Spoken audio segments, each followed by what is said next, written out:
everybody. Welcome to examples here from section 3.7, which is on inverse function derivatives. And if you recall, the inverse function derivative is found by using our formula f inverse prime of x is equal to 1 divided by f prime of f inverse of x. Now in this example, we're asked to actually evaluate f inverse prime of a, where a is equal to 0. So what we really want is our f inverse prime at 0, which means we'll have to find 1 divided by the derivative of f evaluated at f inverse of 0. So we've got a little bit of information here to help us out. First of all, we know what f of x is, so we would have no problem finding f prime of x. If f of x is equal to x cubed plus 6x plus 20, then f prime of x, easily enough, is 3x squared plus 6. Okay. Our other problem, though, is finding out what is the value of f inverse of 0.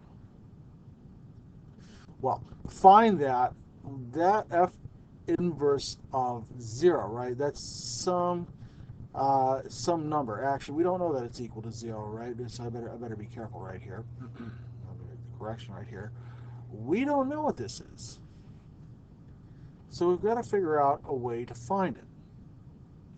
Well, there is supposedly some value of x where if I were to take f inverse of 0, I get that value of x. And it is a property of inverse functions that if f inverse of 0 is equal to x, 0 is equal to f of x.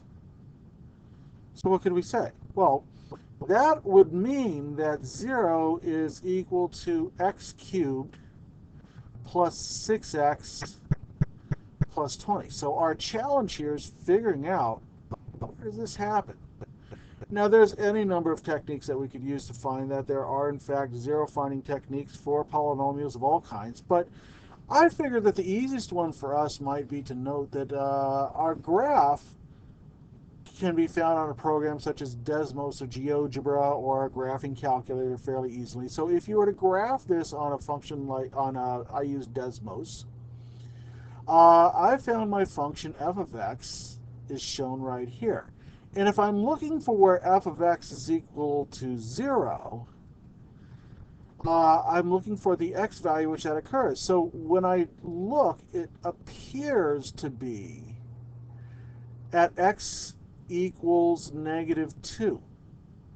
Was that true? Is that the case? Well, we can check easily enough. Is it the case that 0 is equal to -2 cubed plus 6 times -2 plus 20? Well, I'll pause for a second. I would say pause for a second and try this out for yourself. But if you're following along right here, you can see -8 minus 12 plus 20 does indeed equal 0. So what we know now for our own work right here is that f inverse of 0 is equal to -2 because f of -2 must equal 0.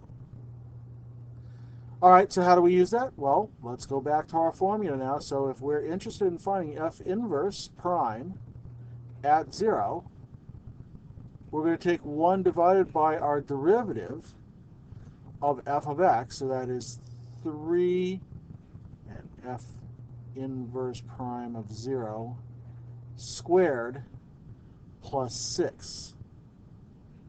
All right, so, well, let's work that out. F inverse prime of 0 we said is -2, so we're taking 1 divided by 3 times -2 squared plus 6. That is 3 times 4, 12. Well, plus 6, that gives us 1/18. So the value of this derivative of f inverse at a equals 0 has got to be 1/18.